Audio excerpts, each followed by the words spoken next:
Hey, what's up my friends? My name is Bill. Welcome to Cars That Last. On today's video, the top 5 small luxury sedans that last 200,000 or more miles. Have you ever wondered how long an Infiniti G lasts? Maybe a Lexus IS250 or 300, or a Mercedes or Audi or BMW 3 Series? In this video, I'm going to share with you valuable statistics that can help you determine how long these vehicles last. Now, this category of vehicles are super fun to drive, are known for being refined, lots of horsepower, but are they reliable? Will they last a long time? The data in this video is comprised from vehicles that are for sale across the United States for $6,000 or less. Now, if you're new to my YouTube channel, I study the car marketplace. I love to find cars that are reliable, affordable, and can last a long time. Now, I used a list of small luxury sedans from the 2005 issue of Consumer Reports magazine. So with that being said, let's get right into these vehicles. Vehicle number 5 is the BMW 330i. 5.8% of all BMW 330s had more than 200,000 miles. There were 0 330s above 300,000 miles. Years range from 2001 to 2006. The highest mileage 330 was a 2003 convertible with a 3-liter inline 6-cylinder. It had 263,000 miles. Now, one other interesting statistic, I separated the 330 from the 328. The 328 has a 2.8-liter inline 6-cylinder. The 328 data came in with only 2.8% of vehicles above 200,000 miles. Now, I know there are a lot of BMW 3 Series fans out there. The nice thing about the BMW is you can get it in all-wheel drive. It comes in a coupe, convertible, and sedan. As a lot of you are aware, BMWs can be more expensive, especially getting them serviced and maintained at dealers. Now, it just makes sense that all cars are maintained properly. Now, I don't normally see a 3 Series BMW above 200,000 miles, but I do find these 3 Series BMWs with less than 100,000 miles for less than $5,000. If you're on a budget and you really want to drive a 3 Series, you may have some success driving a 3 Series from 100 to 200,000 miles. Keep in mind, 3 Series BMWs are going to have more problems as these cars age. Things like weak power window regulators, rear window leaking in coupes, valve cover oil leaks, and oil filter housing gasket leaks. There are lots of great videos on buying older 3 Series BMWs, so make sure to do your homework.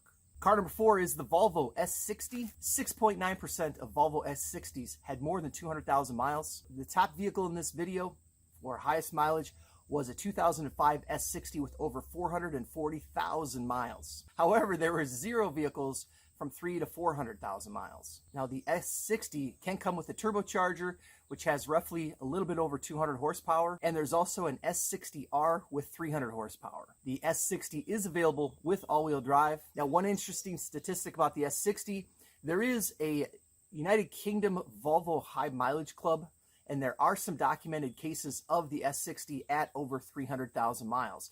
I'm going to put a link to the High Mileage Club below in the description. Vehicles for the S60 were from 2001 to 2012. Now, the Volvos are a refined vehicle. Now, these cars are going to have a higher percentage of problems as these cars age, including oil leaking problems, an SRS problem, which is contributing to faulty headlights, cooling fan issues, transmission shifting problems, strut issues. The 2012 model has issues with burning oil, and early 2000s models can have bad head gaskets. In addition, the Volvos have turbochargers, which have been known to also not last 300,000 miles. Car number 3 is the Infiniti G Series. This includes the G35 and the G37. 7.3% of Gs had more than 200,000 miles. There were 0 Gs above 300,000 miles. Years for the G35, 2003 to 2008. And the G37 from 2008 to 2010. Reminder that the G35, the 35 is a 3.5-liter V6. The G37 is a 3.7-liter V6. The highest mileage G35 was a 2007 model with 293,000 miles. The highest mileage G37 was a 2009 model with 223,000 miles. Now, the G Series can come in all-wheel drive. There's a convertible option, a 2-door coupe, and of course the 4-door sedan. The G35 has at least 260 horsepower, and the G37 has over 300 horsepower. You can also get a G Series in a 6-speed manual, which is super fun to drive. Now, the G cars are really quick. They're really fast. Maybe you've seen my video, the 10 reasons to buy a G Series. I did own a G Series for a year. I absolutely love the car. It was super fun to drive.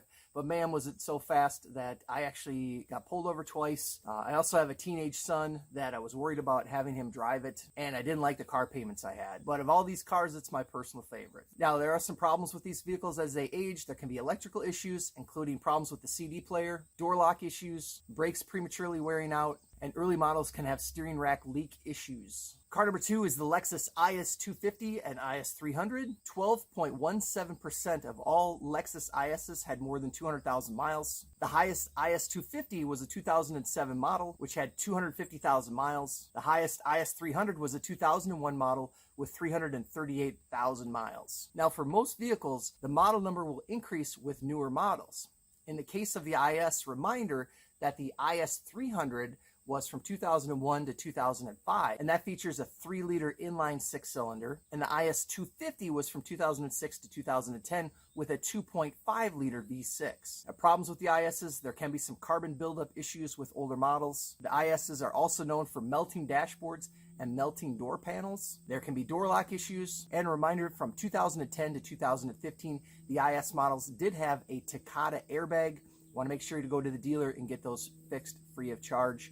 They can explode, causing shrapnel to hit passengers in the vehicle. And finally, car number 1 is the Acura TSX. There were 2 Acura TSXs above 300,000 miles. The highest was a 2006 model with a 2.4-liter 4-cylinder engine that had 383,000 miles. 12.5% of TSXs had more than 200,000 miles. A 2.4-liter engine can also be found in the Honda Accord. The TSX version, however, has increased horsepower up to 200 horsepower. You can also find the TSX in a 6-speed manual transmission, which can be super fun to drive.